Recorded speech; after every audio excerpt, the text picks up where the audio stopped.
When my mom was young, her dad used to be abusive, beating her in the car or in the house or anywhere else. All because he had a bad day at work while her mom was mentally abusive. They consider themselves Catholics. I said that wasn't being Christian because that's not Christ-like. She argued with me saying even the nuns hit her in the back of the hand with a ruler because they was teaching humility. And I quoted Jesus Christ saying, "Do unto others as you want done unto you." Later on, my mom married to get out of the house and saved all of her money for a car, and they moved into an apartment top floor. And when he was gone, he went out to do drugs. And when my dad got my mom pregnant, he went out to cheat on her with a bunch of other females, getting them pregnant also. But she decided to stay with him after me and my brother was born, even though God allows divorce after unfaithfulness. Plus his parents were telling her to get an abortion, and I would have been in heaven a lot sooner. But she knew it was against God, even though he could forgive her for that if she asked for it in Jesus' name. She finally had enough of him when he tried to throw me off the balcony to make it look like an accident. That's when she finally talked about divorce, and he got so mad he went down there to beat up her car with a baseball bat. She finally divorced him, but he couldn't get alimony or child support because his dad was a cop. After this, me and my brother had a lot of action-packed journeys. If you want to know more, please let me know. After that, she found a cheaper place to live in, saying that we're getting in too many fights, so we got to move somewhere where there isn't any. And then we started school. Like you can see in this map, in one of the bus stops, on the bottom right where the bus is at, where we could be dropped off early and have a longer walk home, or have a longer ride and have a shorter walk home. So I tried to strategize this by finding out who would make it home first. I was dropped off in the longer walk, and my brother was dropped off at the shorter walk. And for some strange reason, he got home first. But I wasn't quite convinced. Then I told my brother, let's do the opposite. And the next day we did. As I rode to the last bus stop, me and this guy got off the bus. And this guy wound up being a typical bully by saying, "Don't eat tomorrow, only give me your lunch money." Then we went our separate ways, only to find out why my brother was getting home first. He wasn't walking, he was running home. And I told my brother about the bully, and he said he had the same problem. Then I told him, in that case, we'll just get off early and have a longer walk home. But if he does get off with us, he's only one bully and we could gang up on him. And the next day we got off early, and so did the bully, asking, "You two, where's my lunch money?" Then I snapped and I picked up the metal garbage lid. He took off running as I threw it at him. But I missed, but at least he knew we were serious enough not to play that game. By the fourth day of us getting off the bus, this is what happened. The big guy said, "I heard you was picking on my brother." And I said, "He was trying to pick on us to get our lunch money." He said, "I don't care. If I hear you picking on my brother again, I'm going to beat the both of you up myself." At the fifth day, I got off the bus, and so did the bully. My brother noticed it and decided to stay in the bus until he got dropped off later. When I wasn't noticing, he went home to grab his bike to chase me down with it. Then I ran up to this rich person's looking house. When I was banging on the door, I said, "Help me." He said, "Shh, why are you trying to be so loud?" I said, "You trying to get money out of me that I don't have to give because I don't get lunch money." And then he rode off, but I was sure glad I didn't tell him about our lunch tickets. And then we moved yet again. And when my mom started dating a few times, she finally made up with this guy that was going to soon be our stepdad. My mom wanted more quality time with him, so she signed me up for Cub Scouts. The Cub Scouts leader showed us our cabin. And with me that pays no attention and don't have no sense of direction, that's a bad combination. So I got mixed up by one group after another. "Hey, you don't belong to my group. I suggest you go to your own." And then I got lost. And when I seen the light upstairs, I thought it was a good thing, so I went up. And when I looked through this glass sliding doors, I was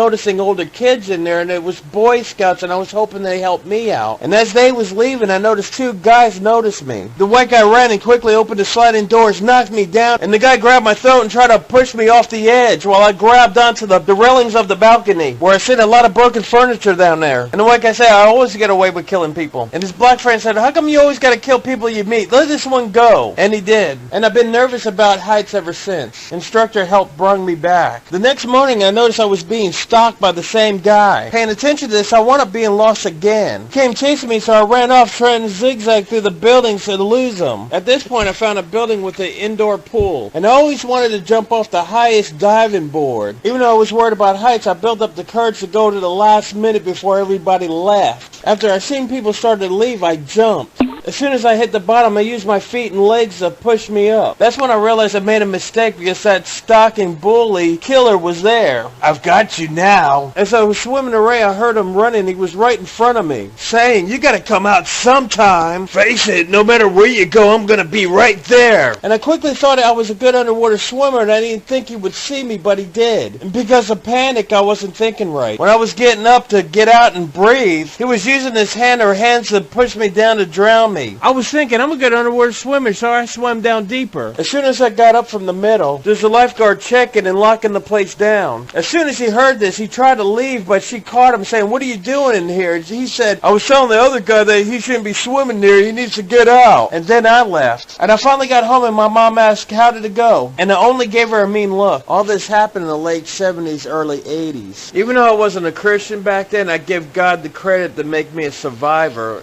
I'm sure I'm not the only one.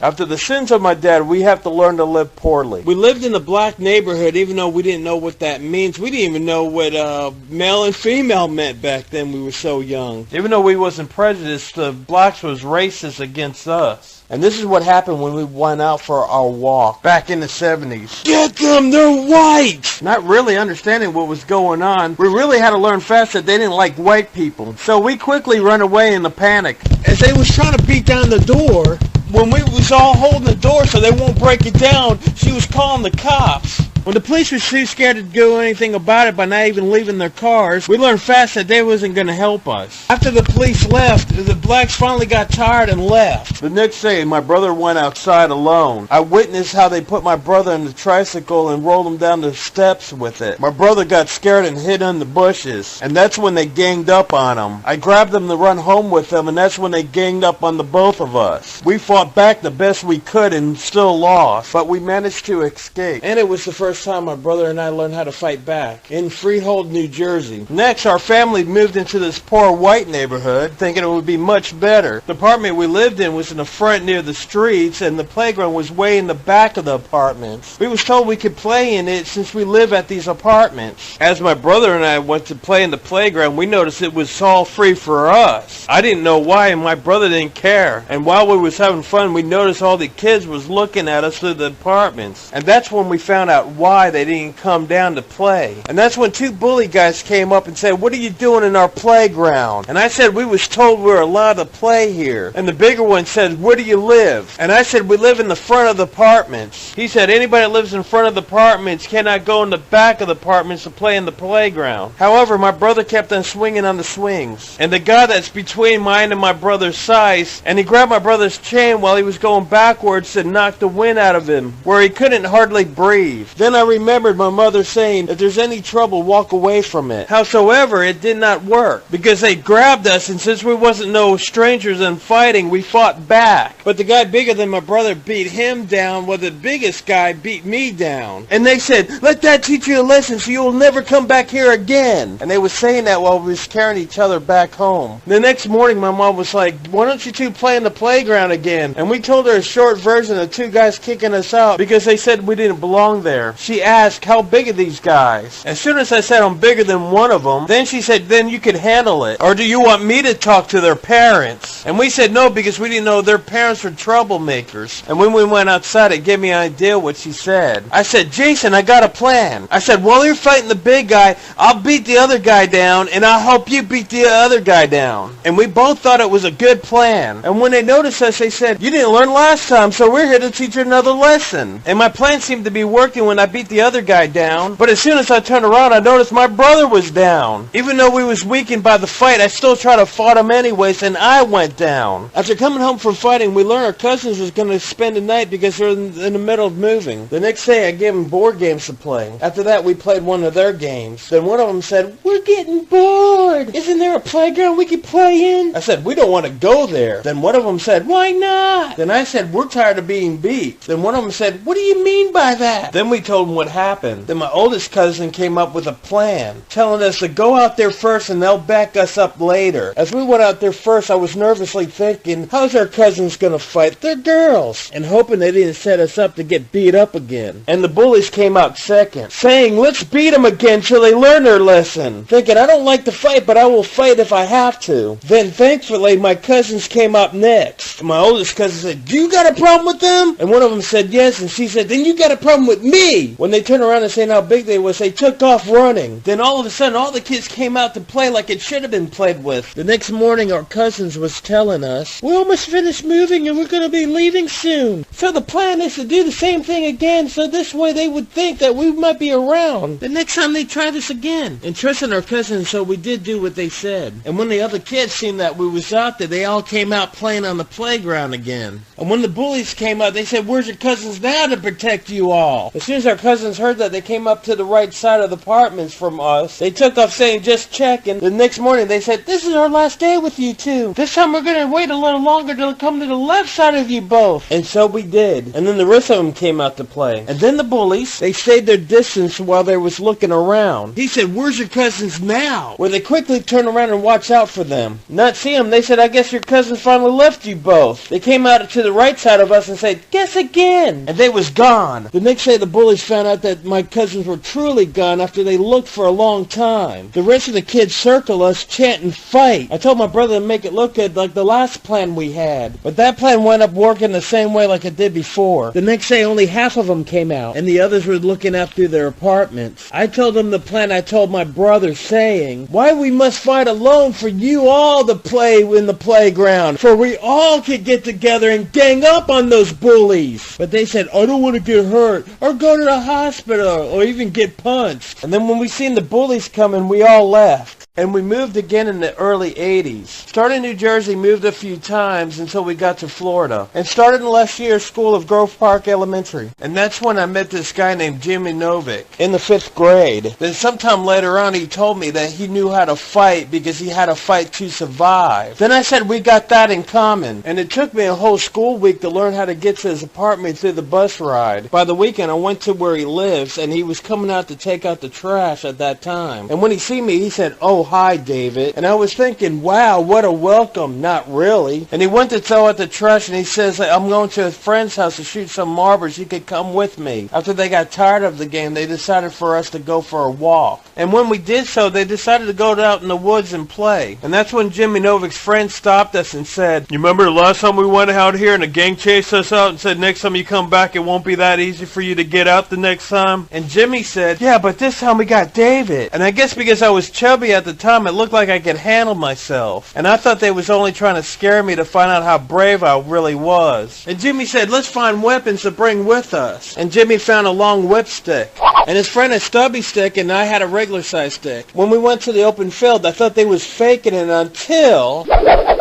we told you what's going to happen next time you come here. If you try to run away, that's going to happen to you. And that's when I knew they wasn't lying because they came out of hiding behind the trees and surrounded us. By all kinds, from preteens throughout older teens. This one guy had a stick wrapped with some kind of cloth or a rag with some kind of gas smell to it. And he ignited it with a lighter.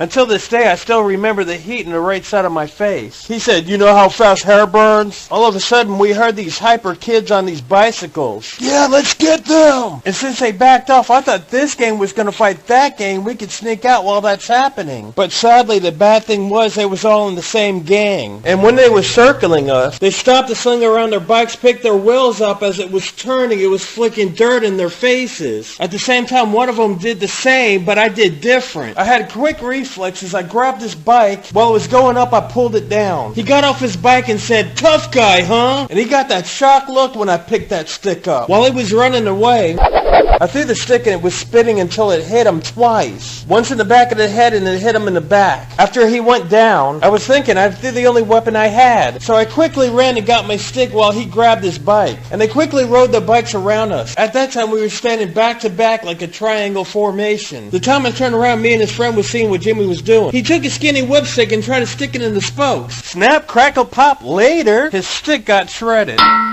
His friend used the same idea, but his stubby stick bounced off the spokes.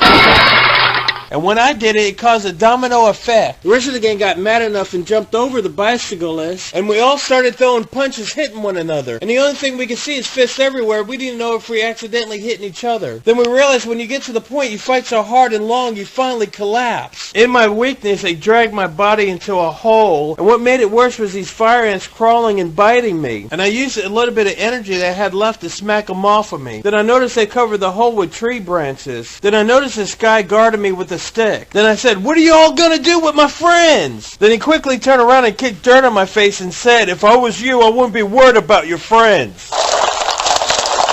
And when I heard that, I seen a bunch of cars with a bunch of parents saying, "I told you you're not supposed to do this anymore. Get home." Even though more than half of them left, we were still outnumbered. The only thing I was thinking of is get out the fast I can. And when I seen Jimmy's friend tied around the train with some vines, I didn't want to leave him by himself. That's when we seen Jimmy holding a stick and shaking. He told us later on that he was supposed to fight the leader. And they told him if he wins, he could be the new leader. Then he could make a choice if we leave or join the gang. After we got beaten, there was no way he was going to win. But they didn't say what was going to happen if he lost. We grabbed Jimmy from up top the dirt hill and ran away from the gang while he let go of the stick. As soon as the parents was gone, they turned around and said, "Hey, where do they go? Where are they? I don't know. I see them right there. Let's go get them."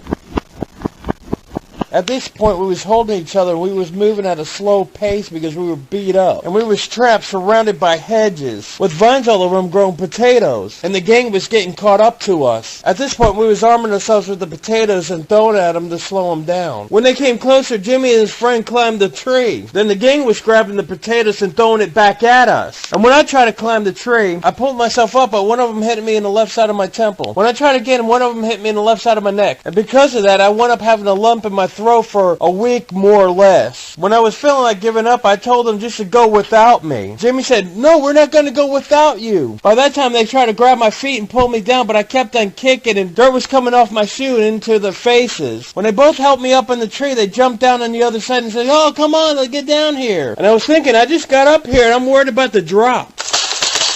Since I was heavy-set, the branch broke and I fell on the other side where my friends was. Then we jumped over the brick fence. And one of the gang members says, "Next time you come here, not only it won't be easy for you to get out, you might not get out at all." And they didn't come after us like if they got in trouble for being around the apartments from before. And we never went back out there where the evil people was.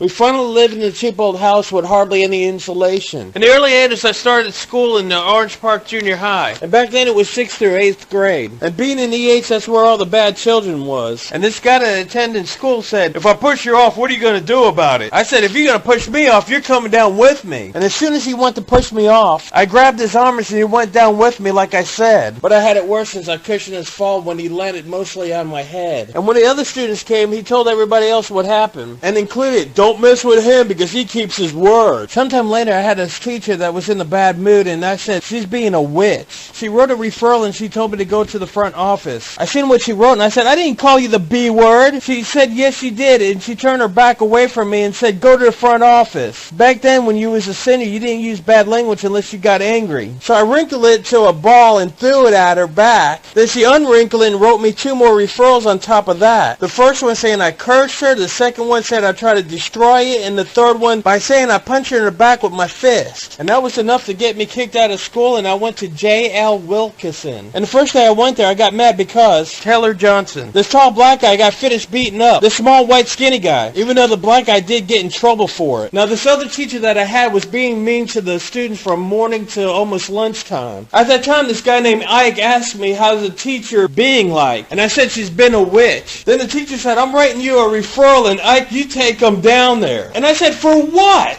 Like the other teacher did, she misheard me. And I told her that. And then when she asked Ike, I thought he was going to be on my side, but he wasn't. He said, "Oh, you heard right." Then she wrote me a referral and said, "Okay, you two go." And I said, "I'm not going nowhere." Then she called the front office and told the principal, "I got a troublemaker here and he won't go to you." He said, "I'll be right down there. I'll know how to take care of guys like him." A little while later, he came in and he says, "You're coming with me." I said, "No, I'm not going nowhere with you." He said, "We're either going to do it the easy way or the hard way. So I grabbed my desk, he grabbed me, and he yanked me, and I fell down with the desk, and everybody pointed to laugh at me. Then I got up, he grabbed my arm and forced me out of the classroom. As soon as I went out the door, I had a bad attitude, and I said, man, just get your hands off me, man. Just get your hands off me. He said, no, unless you know how to walk on your own. And I said, yeah. And as soon as we walked to the office, the bell rung, a lot of students came for lunch. He went to the left side of the students, and I ducked down to the right side, turned around and looked at him, and he couldn't even see me. And I ran off. As soon as the bell rung, and when people were at lunch, I went to hide in bathrooms. And when the bell rung, I hid through the people during lunch change and thought, I'm going to keep this up until I go home, and I'm never coming back to school. The bell rung, I hid in a different bathroom, and I kept the doors cracked open so nobody knows I'm hiding in one of the stalls. And that's when I heard somebody come in. I looked underneath, and I noticed it was the principal, and he pulled up his pants legs, looked down, and seen that there was nobody there. And then he left. The bell rung, I snuck out again, and I heard an announcement saying over the intercom, we're looking for a guy wearing blue jeans and a blue shirt and light brown hair. After doing that a few times and playing this hide and seek game, and lunches was over, I thought I could stall time by being out in the PE field. And one of the PE coaches said, hey, you're the person that they're all looking for. So I ran away and hid in the bathroom again. And finally the bell rung and I hid back in the crowd again. And that's when I noticed they had a policeman looking for me. So that's when I walked off calmly. This way I won't look suspicious. After getting tired of the same routine, I sat down on this railing. And then this teacher came out asking me, what are you doing out here? So as an unsaved typical sinner, I lied. I said I got in trouble with my teacher and she put me out here for punishment. She told me that was a speech teacher's room. Then I said, that's the teacher I'm talking about. She said the speech teacher don't come this period. She comes next period, which is the last one. But I know who you are. You're the guy everybody's looking for. And since I was caught, I told the truth and said, yes, I am. And then she told me to stay there and don't go anywhere. And I was thinking, yeah, right, as I was shaking my head, yes. And she said, I mean it now. You stay right where you're at. And when I was shaking my head, yes, I was thinking, yeah, like I'm really going to do what you say. And as soon as she went in the building, I knew she would look out. And that's the real reason why I stayed there before she comes out after me. And as soon as she got done looking, I knew she was going to call the front office. And then I ran away again and hid back in the last stall with my feet on the toilet seat. And that's when the principal came back in, but he was so mad, he didn't bother looking under this time. And that's when I heard at each stall he was going, wha-bam, wha-bam, wha-bam, kicking each one open until he got to mine. At this point, my leg was cramping up and almost plunged into the toilet. And that's when I heard this janitor come in. And he said, hey, they found your guy. He was last seen in H-Wing. And while they was walking out, I heard him say, this child's been a pest to me. And then I thought I couldn't hardly wait to sneak on the bus and go home and quit school. At this point, the bell rung. And I thought I'm almost there. At that point, the students knew who I was and what I was doing. And one of the guy teachers seen me.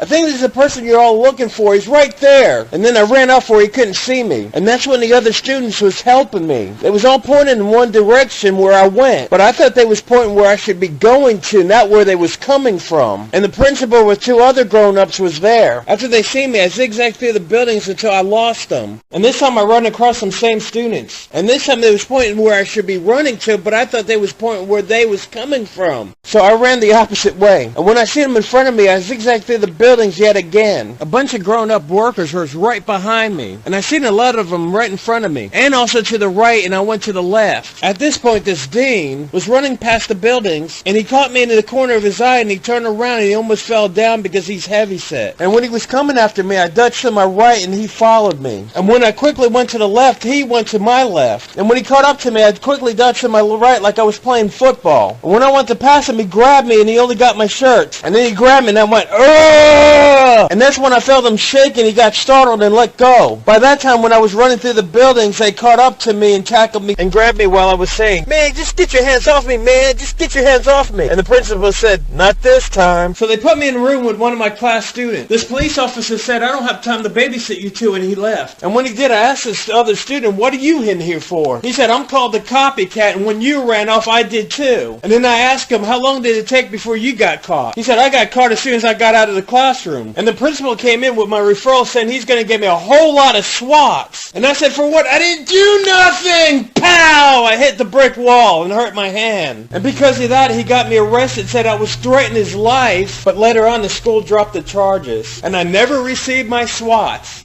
My mom and stepdad never allowed me to quit school. Later on in middle school, I met this guy named Sean Bear. Even though I was a tough fighter, he was a rough wrestler. He was a psycho for Satan and the rest of the devils. He would talk about satanic things, but I didn't know it because I wasn't a Christian. He would say things like he broke in his female's house and threatened her and said to her to do him some sexual pleasures. And after she did, he murdered her and got away with it. And everyone will agree it's against the law. But we got the law originally from the Bible. And that's where we originally got our laws from. Now don't get mad at God for the Bible giving us free will. In Joshua chapter 24 verses 15. But we need to hate sin like God hates sin in Psalms chapter 5 verse 5. Chapter 45 verse 7. Chapter 97 verse 10. And more. He even lied to one of his family members in saying that I prefer men over women. And whenever his mom made him mad, he used a wicked finger against her behind her back. And I didn't know if he was lying to find out how scared I was of him. And he also was a bedwetter and smelled like urine. Because he always liked to shower at night, when he should have done it when he woke up. Then he would say, I learned some wrestling moves, can I use it against you? And I would tell him no. And as soon as I turned around, he grabbed me from behind and wrapped his leg over mine and fell on top of me while he was shoving my face down the dirt where I couldn't hardly breathe. And that's when my brother came because he was looking for me. And that was enough to make him want to get off of me. And when we left, I was so mad I waited for the weekend where I knew his mom would be home. And I felt like he owed me an apology, so I told his mom what happened. His mom said, if he did that to you, then he had good reason for it. And talking like a tough woman, she said, leave now, I'm going to slam your body through this wall. And I left knowing she was sticking up for her son. Some hours later, he called, saying stuff like I was his only friend and he wanted me to come over so he could apologize to me personally. And as soon as my brother seen me leaving, he says, where are you going? I told him it was Sean and he wanted me to come over so he could personally apologize to me. He said, if you're stupid enough to go down there, I'm not going to be there for you this time. Because he's obviously lying. I told my brother, I think he means it, and I left. I went where he lived at and he met me outside and I said, do you have something to say? He said, yeah, I learned some wrestling moves and I want to try it out on you. Then I thought my brother was right. And when I turned around to go home, he pulled the same stunt on me. Thankfully, the good thing was my brother came on his bike. And as soon as he noticed him, he got off of me. And I told him, you lost my trust. And when I got home, I was planning revenge. Even though I could fight, I was feeling weak from what happened. I had long debates with my parents until I finally got a weight set. After that, I became good at shooting pellet and BB guns at insects. After mastering my cheap weight set, I met this other guy who was in martial arts. And I told him my experience with fighting. And I asked him if he could teach me what he knows. This way I could advance my fighting skills. He said, I don't think I could teach you much since you're a street fighter. Because usually when someone has experience in fighting, usually could beat up a martial art person. So there's only very little I could teach you. And he did. And in return, I let him use my gun to shoot bugs in the woods. It was a CO2 gun. And spiders always made the perfect target. Then he said, where are we going to practice shooting at? I said, over there.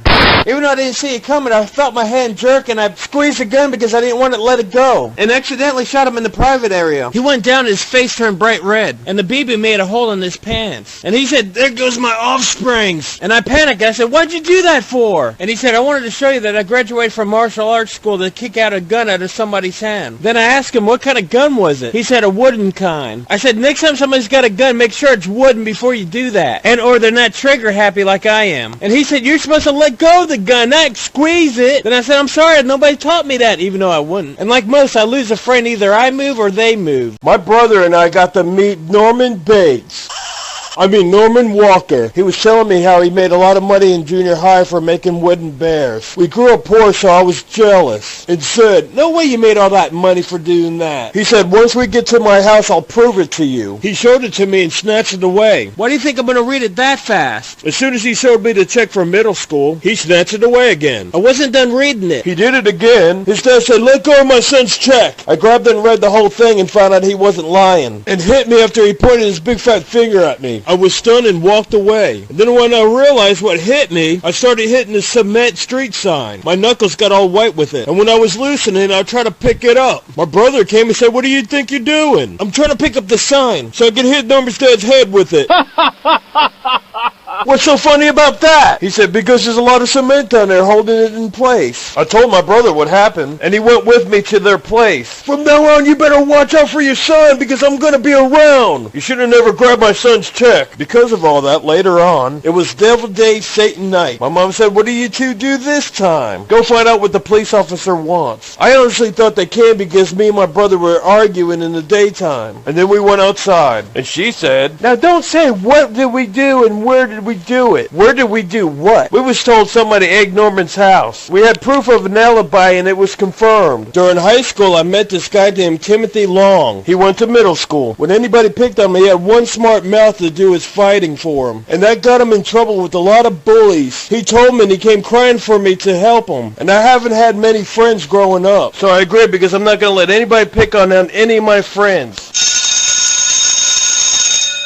As soon as I heard that, that's when I went up to the school property where I agreed to do. I was seen going there, so they called the law on me. One of the people at the school that was in charge said, come here and fill out some paperwork. As I was walking Timothy back home to safety, I said, no, I don't have to do nothing with you. Come here. And that's when I noticed the officer. He put me against his car and searched me, put me in handcuffs and took me to jail for trespassing. The guy in charge had an excuse, saying somebody's been coming to the school and selling drugs. Even when the cop threw me in the car, I said, why are you treating me like a criminal? He said, because your intentions are like one. And I did community service, cleaning the Catholic Church, but not learning about God and His ways. Third year in high school, a student in our classroom got mad at the football players because they was picking on him in the class he was taking. After telling us about it, he got all mad and broke a leg from the desk and started to go out for his revenge. I got in front of him to stop him. He told me to get out of his way. No one in this classroom is going to go to jail for doing something stupid. And he sat back down.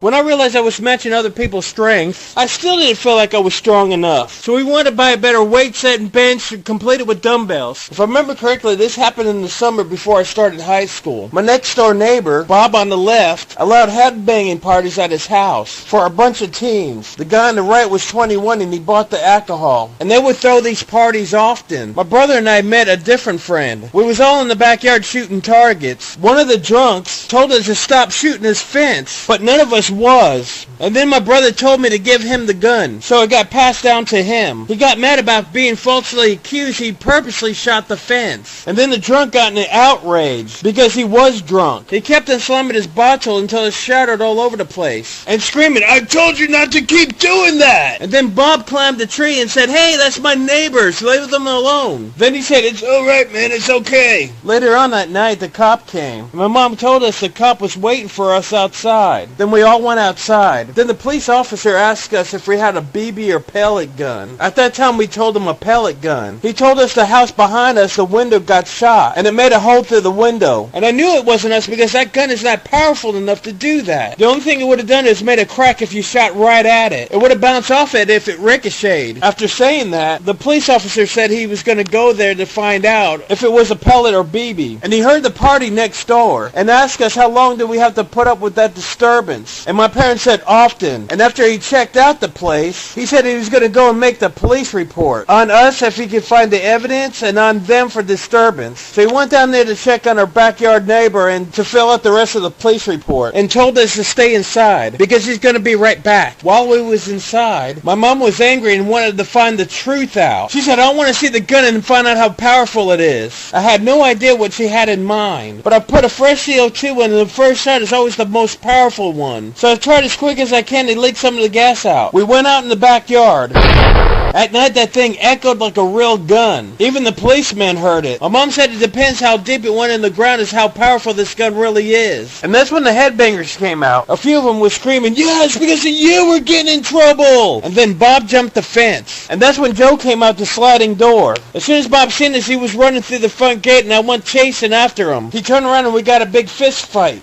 In the backyard, my mom told my brother to hide the gun inside the house until the cop comes. But my brother was so nervous of having the gun, he couldn't let go of it, and he went outside the front yard with it. Then I seen the oldest headbanger coming at me. He jumped over the fence, and he was so messed up drunk he was saying, you could have shot my girlfriend! But his underage girlfriend was a few houses down from there. And when I seen him coming after me, I looked at my brother and I noticed him still holding the gun. And he was mad, still saying, you could have shot my girlfriend! And he was still coming toward my way. I turned around and still seeing the gun. As soon as I'm seeing he's getting too close, I grabbed the gun and pointed it right at his forehead. To show him I'm not playing around, I was serious. As he was running around, my brother grabbed the gun and pulled it back. I was so mad I pulled the gun back forward and behind this guy's head. So my brother used both of his hands to pull it back while he was still getting away. But I still had the strength to yank him. Then my brother used both of his hands with his body weight. And I went, "Ugh!" But I still pushed him forward. My mom came out and the cop came. And she told me, "You better let go of that gun or the cop's gonna put you in jail." So I let go of it. And the cop took away my gun. Even though I wasn't a Christian back then, today I can say thank God he did not see me do that. Then the police officer separated the headbanging gang and talked to some of them in the other side of his car. And I lost it and said, "What we need to do, while most of them are inside passed out, we need to get together and attack the remaining." My mom said, "Lower your voice and don't be stupid. You don't want the law enforcement to hear you." Then the police officers checked inside their house in their backyard also. And then he talked to us before he left and said he found a pump BB gun in their backyard. And when he went to the backyard neighbors, they found a BB inside their house. Then said it could have been the other neighbors that done it. Then he told us to stay inside so he could talk to the backyard neighbor to change the report after the evidence he found in their backyard. While we was inside, I told my family, now that the cop is gone, they're going to come outside wanting revenge. And my mom said, "You're being dumb being paranoid." And I said, "I'm saying this out of experience." Then all of a sudden, I heard a crowd outside. And I looked through the window and thought, take our gun rights away. In this old earth, there's always going to be all kinds of weapons. And I turned around and said, "Yeah, I'm so retarded. They're outside right now with all kinds of weapons. I knew it. And I told you. And the things they have in their hands is not for a peace offering." And they left not doing the neighborhood any favors. Being angry, they went around the whole neighborhood smashing mailboxes, including ours but not theirs. Of course, that night we had police officers from one end of the block to the other. It looked like we had the whole police force out there. As far as you could see, it lit up like Christmas or disco, and they all went to jail.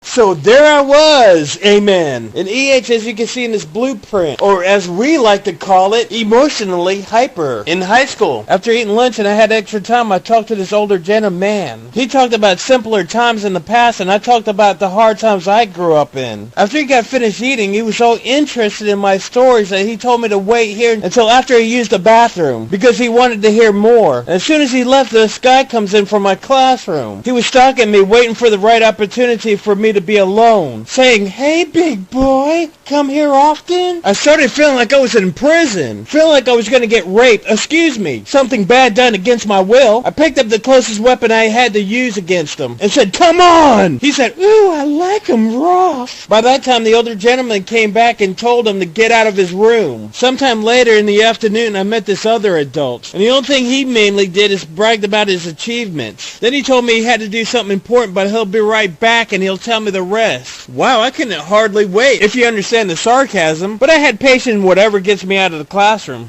And that's when this big redneck Bubba came in, talking about, "We meet again, big boy, wink." He winked at me, and I felt trapped in the small room. He came up and grabbed me, and I pushed him down as I tripped him. Then I screamed, "Get up!" He said, "No, come down here to join me." I said, "Get up and fight!" He said, "Why don't you come down here and wrestle with me instead?" I said, "Get up and fight like a real man!" The teachers and other grown-ups heard us and came in and broke it up. Shortly after that, I seen him by himself through this glass window of the door, and thought, this time it's my turn to do something to him. He winked at me, I slammed open the door, and I tackled them like I was in football. And after I did this, I heard, "David!" Then my teacher, Miss Silcox, and my teacher aide, Miss Snelling, both explained to me that him and his friend did the same thing to this other guy in the bathroom that he tried to do to me, but his friend is the only one that got caught and got kicked out. So you need to stay away from him. And I was thinking, oh great, now you tell me? And then when he came back, he said, "I'm not going to bother with you no more because you're too hard to get. But if you want that fight, let's go outside." And as soon as I went out to the hallway, he shamed me by closing the door and locking it behind me.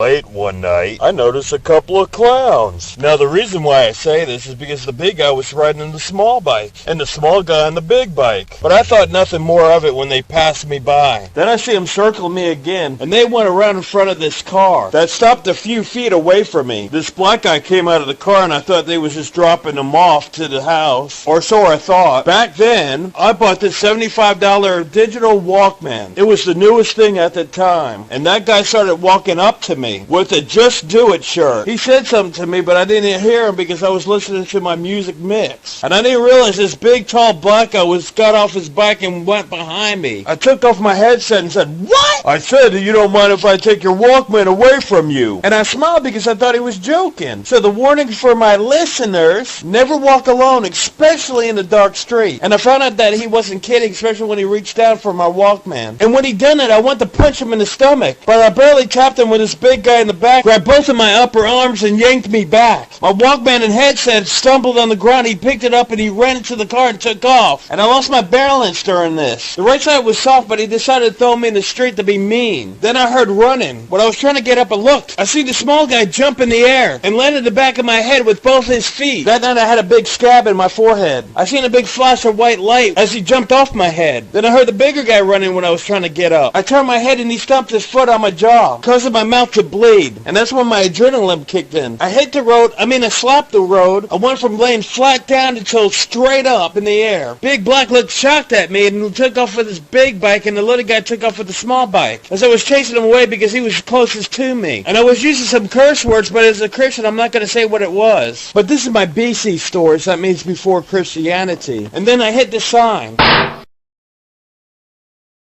The next day, I went out for my usual walks. My parents didn't really want me to go because of what happened the other night. I said, it's daylight and this is my own neighborhood. Because of that, I believe nothing's going to happen. So my mom told my brother to follow me. And it happened again. This time with some athletic high school football players, all white. The car was a few feet in front of us. I handed my brother this Walkman that I borrowed from this girl and told my brother to hide it and get ready for a fight. My brother said, you're paranoid. They probably just wanted to ask for directions. I told my brother if it was so, they would have stopped next to us. But they're preparing for something. And as soon as we was walking next to them, one guy in the back of the car said, hey, you! As soon as I looked at him, he said, yeah, you got a problem? I walked in the grass and said, no, but do you? And then Batman got out of the seat in the back car. And this bad team pulls out a bat while it was shining into my face by the sun. Said something bad and noticed my brother kept walking far away. And that's when I ran off. Some might say don't look back because it will slow you down, and it does. But I was only looking back so he wouldn't hit me with the bat as he was swinging it at me while we was both running. I noticed my brother and his friend staring at me. Hearing my brother say, he's always getting in trouble. And they was both smiling like they was watching some kind of TV series. I rolled around in front of him to try to trip him. Everything seemed to be going slow motion at that moment of time. And that's when he jumped over me. I got up and pointed and said, I didn't do nothing to you! He shook alert like he was thinking about what I said to him. And when I heard my brother's friend's dad started to come out, I made a big mistake by looking at the door instead of looking at my enemy. And I was thinking, oh no, and when I looked, he wasn't there, so I chased down after him after he took off in the car. And he did this because his dad came out saying, hey, what's going on here? As he was running outside. And then when they was going down the road, I said, next time I'm going to have my gun and I'm coming after all of you. And they stopped and I seen all the car doors opening. And when they seen the dad next to me, they closed all the doors and took off. So we wound up getting a new student. It was Sean Stinking Bear.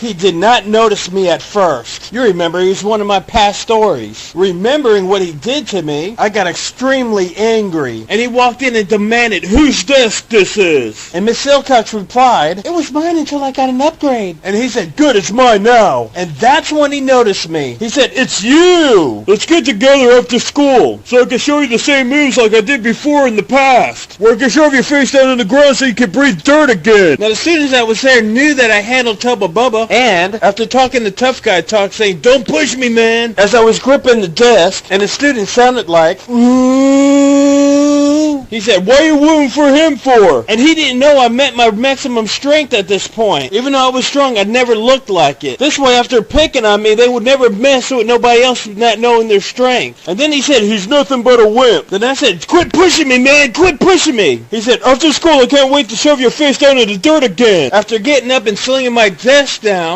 he gets up from off his seat, slaps his hand on his desk, and says, what you gonna do? Then I grabbed his desk and slung it over. He grabbed and tried to trip me, but I took the leverage as my advantage, and I was banging his head against the lockers, the back door, and the plexiglass.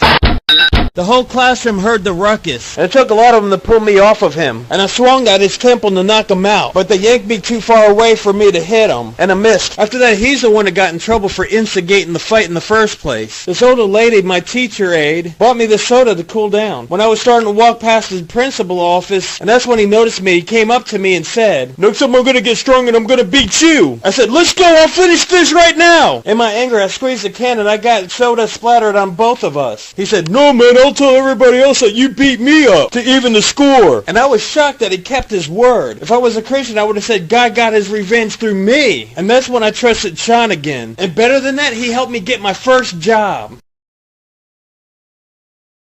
During the summer, my teachers helped me get in this program to learn a trade in this trade school while earning some money. The only thing they had available is this diesel mechanics. I met this guy that can make realistic art. He asked me, "Hey man, can you do some good art too?" I'm fairly okay at it, but not as great as you. "Well, here's a piece of paper. I want to see how well you do." And when I was doing so, somebody hit the table, making him look like some kind of zombie.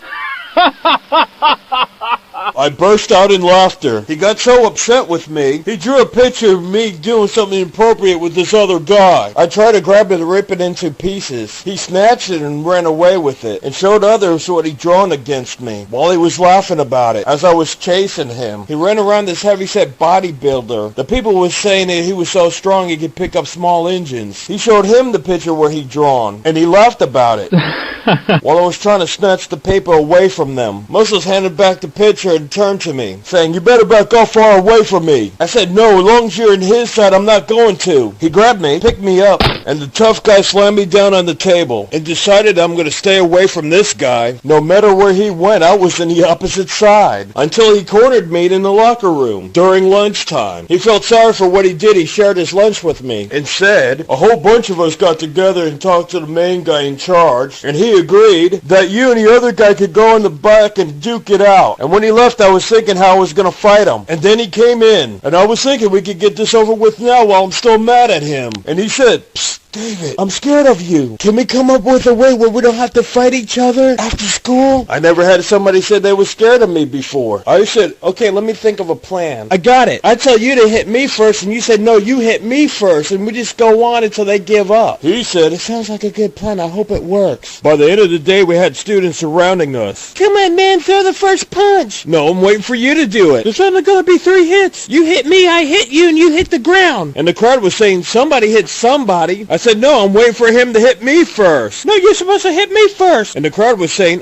"Nobody's going to hit nobody." And more than half of them left. And when they was going, the others were saying, "Well, we're going to stick around until something happens. Come on, man, and fight so I can beat you down." "No, you swing at me so I can beat you up." And more of them left until it was like 2 or 3, saying the bell's about to ring for the bus to come. "I'm ready whenever you are." "The same goes for me." And somebody in the crowd was saying, "The only fight they're doing is arguing with each other." "Well, we got time left. Let's grab our stuff and go." And they left. I was starting to think that wouldn't work.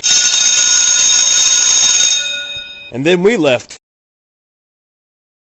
This is a story about what happened to me in my last year of high school. Bye, Mystery Man. Now listen, class. There's gonna be a new student. His name is David Cooper. And he's been kicked out of a lot of different schools because of fighting. When he comes in and tries to pick a fight, just ignore him. Especially you, David. You gotta keep your cool. A little while later. Class, I want you to meet David Cooper. Yo, I want to know who's the toughest one in this classroom. Because I'm not gonna fight the small guy and work my way up. I'm gonna fight the toughest guy in here, so I'm gonna be the toughest in the classroom. So who is it gonna be? And when I seen all those fingers pointing at me, I was thinking, oh no. Me and you, after school. After school, he kept his word, followed me to try to pick a fight. You remember me? We're supposed to be fighting? Then he was pretending to look at these papers. Yeah, it's written down in my schedule. It's written right here. Appointment after school. I even marked it down in my calendar. Even though it's funny now, it wasn't funny then. Then he was literally pushing me to a fight. Come on, man, I got other appointments, and I don't want to disappoint my other customers. I turned around and said, "You need to stop pushing me." Then trying to keep my calm, I turned around and started walking back home. Then he kept on physically pushing me, saying, "What's the matter, you scared?" I turned around and said, "Yeah, I'm scared I'm gonna hurt you." His jaw dropped, and with a wide mouth looking shock at me, I turned around and walked off, thinking I guess he's not used to having tough guy talk back to him. And he stopped right there when I was walking away from him. As soon as I heard him running behind me, I quickly looked down to see if I could see his shadow to find out which side is he coming from. If he was going to come to my right side, I was going to quickly turn around and punch to my left. And if he was going to come to my left side, I was going to quickly turn around and punch to my right. The problem with that, the sun was right in front of me and not behind me. He jumps on my back, I took him for a spin, grabbed him and threw him off me. He said, "I'm starting to wear you out. Let that be a warning to you not to mess with me." Between the two tough guys, I started walking away. I didn't expect that he would make the same move twice, but he did. This time I picked him up and threw him in the bushes. He said, "I almost got you beat now." I said, "You're crazy, man, you're crazy." And the same for the third time. I picked him up and did a 360, and I thrown his back against a tree, and he landed on his ribs on the roots. Oof, I didn't mean to hurt him that badly, so I apologized, saying, "I'm sorry, man, I'm sorry. I almost got you now." And I was thinking, yes, he is crazy. And when I went up to the door to unlock it, he went up right behind me to tap on my shoulder, thinking this guy wants to fight to the death. And I quickly turned around to hit him before he hits me. I quickly pulled back my fist when I seen his hand out for friendship, saying, I wonder if we can become friends." And we did. And this all happened in the early 90s.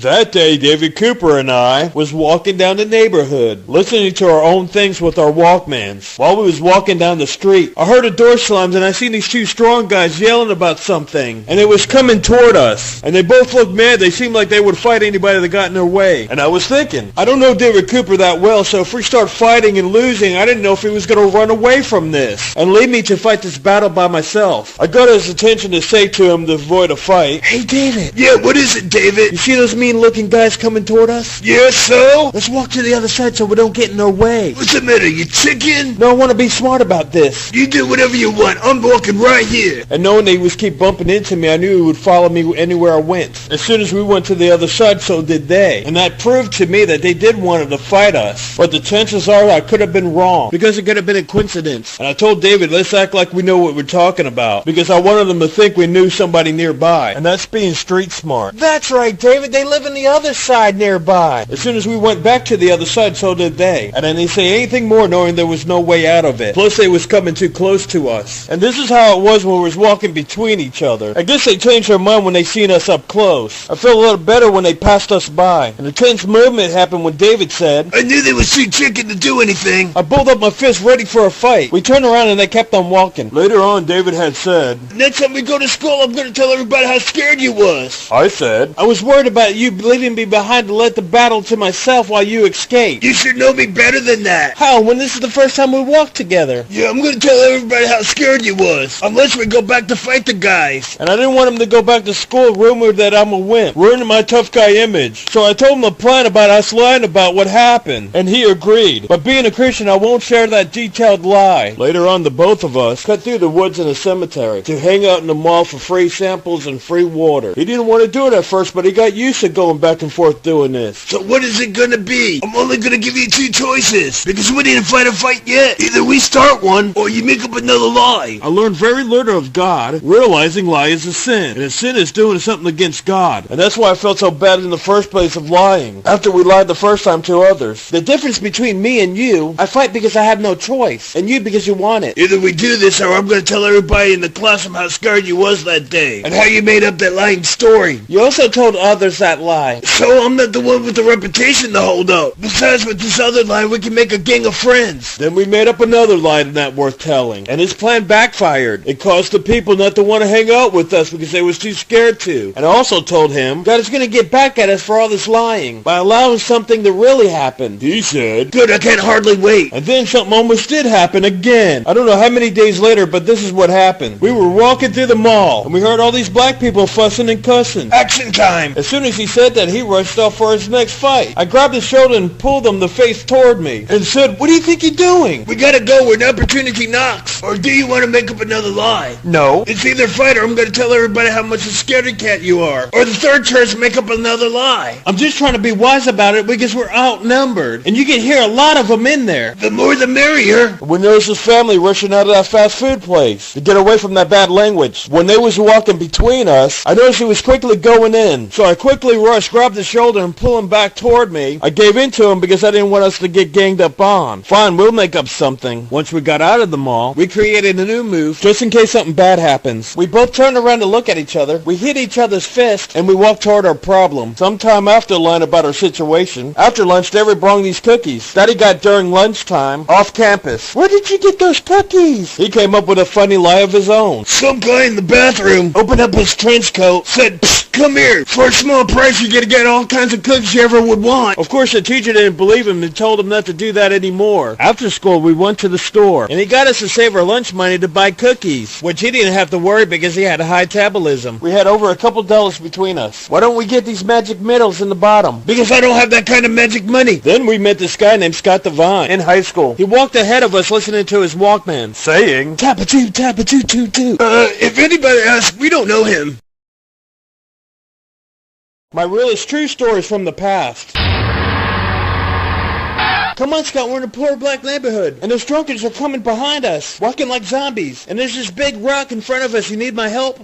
No, David, I can handle it myself, so wait right there.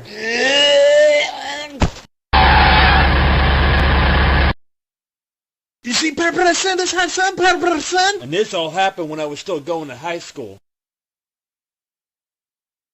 After finishing Orange Park High School, they helped me with a scholarship to get in St. Augustine's trade school. They said my intelligence was only high enough to get in the auto body. So let no one fool you saying you could be anything you want to be in life. Even though I had the highest abstract reasoning mind, the highest in that school. And what that means, you can figure out stuff that most people cannot. But my feelings was hurt. And not only that, on the bus ride to that school, I got the hairs on my fingers singed by this guy playing with the lighter. As soon as I grabbed the seat, that's when he burned me. As I was getting off the bus, the bus driver asked me, "What's that smell?" So I told him what happened. He called security, and after that day, I didn't remember seeing him anymore after writing this long paperwork. Then I started hands-on training. There was this bully guy that everybody was afraid of who worked in the tool room. So I forgot names of stuff that I needed, and that's when he was giving me a hard time because of it. And that's when I explained what I needed for and what it does. And then he made fun of me. So I got mad, and I said, "What I need is right there." He said, "Boy, you're messing with the wrong person. Because of that, I'm going to beat you up around lunchtime. And that's a teacher not to snap at me." And I said, "You started the whole thing." He said, "For that I'm going to meet you outside when you go into lunch. And I'm going to tell you who you're messing with." Last time somebody spoke up against me in a PE field, I took my bat and I kept on hitting him in the head with it. While I was making this hollow sound as I kept on hitting him with it while he was down. I seen him waiting for me while I was going toward lunch. You didn't think I would forget about it, did you? And Mr. Adams, 1 out of 3, was in charge, and he was one of those bodybuilders. He noticed the fight was about to happen. To try to stop it, he grabbed me from behind. So I grabbed him and threw him off of me. And after he seen what I'd done, he backed off. He was smart enough not to bother me again, except for trying to get along with me. Sometime later, while still learning a trade, I got this job being a cook making roast beef sandwiches. Have you had any enemies in your lifetime? Lots. Well, there's one looking for you. What does he look like? White flat nose and a deformed lip, and about 1.5 inches smaller than you, with lots of muscles. Then he said your parents told him where you work, and you're getting off soon. Then he told me to tell you. Tell him I'm gonna meet him outside. Should I call the law on him? No, I can handle it. Later on that night, David Cooper and I was walking to where I lived. You know how to make a scene, but I'm glad you're back. You're living here again now? I came back because we were supposed to be roommates, remember? Yes, but I didn't graduate from trade school yet, and I'm only working part-time. Can you just quit school and start working full-time? Because I did come a long way to get here. No, because I don't want to work in a job. I want a career. And then we can become roommates. How long is that supposed to happen? It's a 2-year course, and I got 1 more year left. Okay, before I leave tomorrow, you're gonna do me one more favor. Let's hang out in the mall like old times. And then I'll come back next year so we can become roommates. It was the next morning before he left, and it seemed like God really allowed something to happen this time. For all those lies we told in the past, this guy called us a name, which we didn't understand what it meant. I think what that means, they want to fight. Yeah, so meet us back of the mall. As we were following him out of the mall, I was thinking long and hard. Why 2 average guys want to beat up on 2 tough guys? I felt like we was getting set up for something really bad about to happen. So I told David Cooper, let's get some free waters first. Don't worry, we can meet you outside. We just like to get refreshments before we kick some butt. Why are you stalling? You know in the past we always go by your plans. Yes, so? But this time I got a plan. I better like it. You notice I'm going out that door? I'm not liking your plan so far. Well, we go through the doors to the food court. Oh, I get it, so we can do a sneak attack. Whatever he was thinking is fine by me. What I didn't know, they got tired of waiting, so they decided to drive around looking for us. And this is what the trip looked like.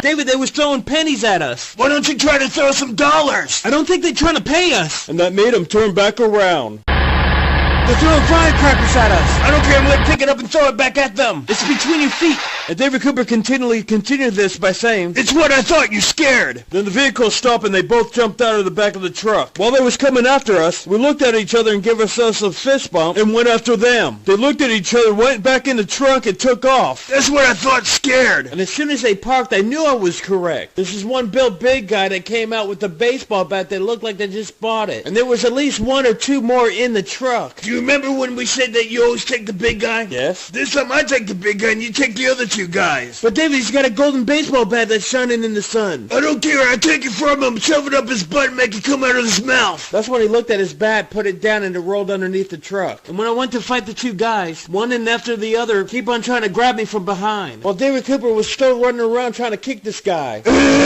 And this big redneck guy seen the whole thing and came out saying, Leave those two guys alone! And when they seen it was going to be an even fight, they took off. On the way back, the police stopped us and asked us if it was alright, like he knew about what happened. Yeah, everything's okay, the other guys were wimps anyways. Later on in St. Augustine, I met this guy named Dan the Man, and others would ignore him and stay away from him like he's got some kind of disease plague. Even my teacher, Mr. Foreman, said stay away from him because he's a Christian. After I got home, I asked my parents, what does it mean to be a Christian? My mom said, That only means that somebody celebrate Christmas. That day of going back, Mr. Foreman failed me because he didn't want me to make the metal stronger by heat shrinking it. He only wanted me to learn to make all these dents and then put Bondo on it. But I didn't do it because I couldn't make it work that way. And as soon as he went to the office, I cussed him. And the only other person was there was Dan the Christian Man. And then he left to go to the break room because he didn't want to hear that ungodly, sinful language. And I went with him to calm down. And then he asked me, What belief do you go by? Then I thought, I know what to say because I celebrate Christmas. Christian. And he smiled because he knew I was wrong. And then he asked, Do you know where you're going to go when you die? Then I remembered that prayer and said, Heaven. He smiled while shaking his head no. Then I got mad and said, What do you mean I'm not going to heaven? Think you're going to heaven when you cuss and didn't know how to care about it? I can stop at any time. So every day when we went to school, he would read me the Bible and to show it, reading me that I should change to stop using bad language because of Matthew chapter 12. Also the book of James to bridle your tongue, and that means to control it. And other good books of the Bible where it says abundance of the heart the mouth speaks, good for good and bad for bad, and other things in the Bible. And he had something special going on in church and he invited me to it. After and before my Back to the Woods, other true stories like this one. When I became a true Christian, I felt this heat and I asked him about it. What was that? That was Jesus baptizing you with fire.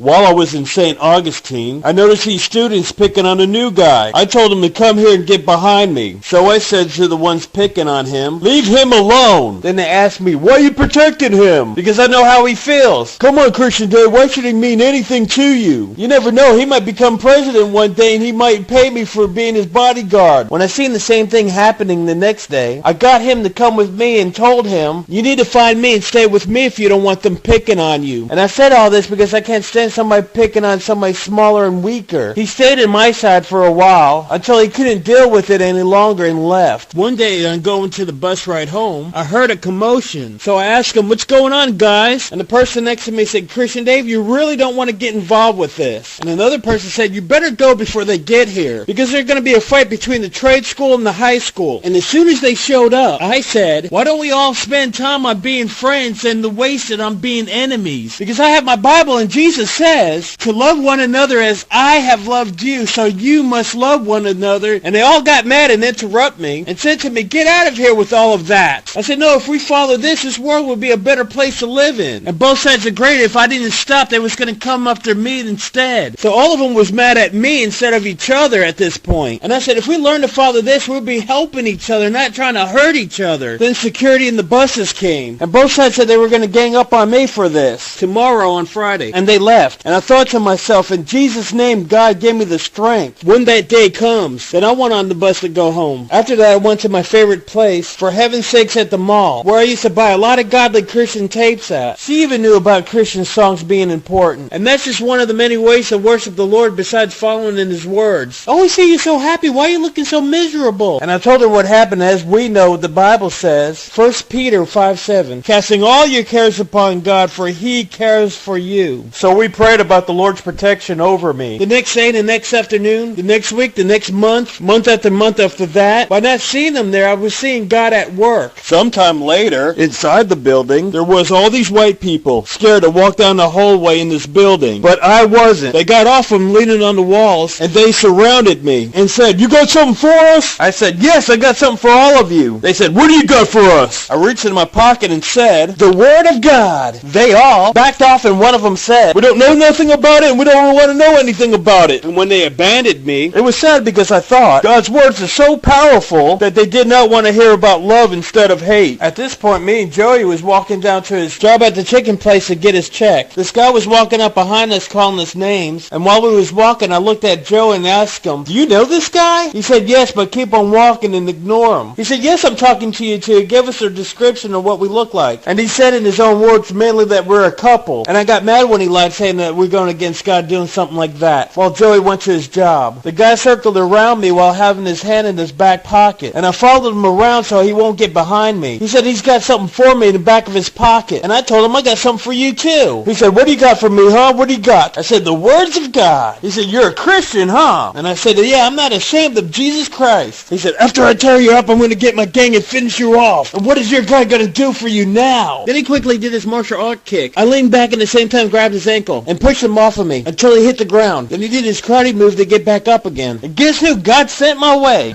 Yes, it was that same guy when I started high school. "David, is that guy trying to mess with you?" "You better leave before I mess you both up." "You want to talk to me like that? If you want to fight, I'll bust you up right now." "No, me and him are cool because he's a Christian." And then he left, and I thanked them. Then Joey came out saying they called the police. And when they came, even though he threatened me, I pressed no charges because I decided to do a Christian thing and forgive him. And those two drove us to the bank in the back of their truck. Before Joey went in, the police officer stopped us and said, "I found your guy. You sure you don't want to press charges?" And said, "Yeah, I'm certain I didn't change my mind." "But what was that weapon he claimed to have?" He said it was a giant lighter. After they left, I waited on Joey. I noticed that same guy walking past me, and he noticed me, and he just kept on walking. That day, I was working dents out of this vehicle. And there was all these black people that started this training, but all of them choose to be in the break room so they could talk about sinful stuff. And the group was tempting these two buddies to knock down this white person's stuff. And they both said no, fearing that I might do something about it. And they all said, "No, he's not going to do anything about it because we found out that he's a Christian. And besides, you got all of us to back you up." And as soon as he did it, they all laughed. I kept calm and I picked up my stuff. And they said, "I told you he wasn't going to do nothing about it, so do it again." And he did, and they all laughed, and I started getting mad about it. Then I picked up my stuff and put it back on the table, and they was laughing even more. Remember Proverbs chapter 17, verse 5. "Whosoever makes fun of the poor dishonors God. And the person that is glad at someone's hurts, that has joy in it, will not be unpunished." And as they was laughing, they said, "Do it again." And when he did it again, I was in an outrage. As I was heading to the room, the heavy-set guy said, "I'm going to hold this door and he can't get through."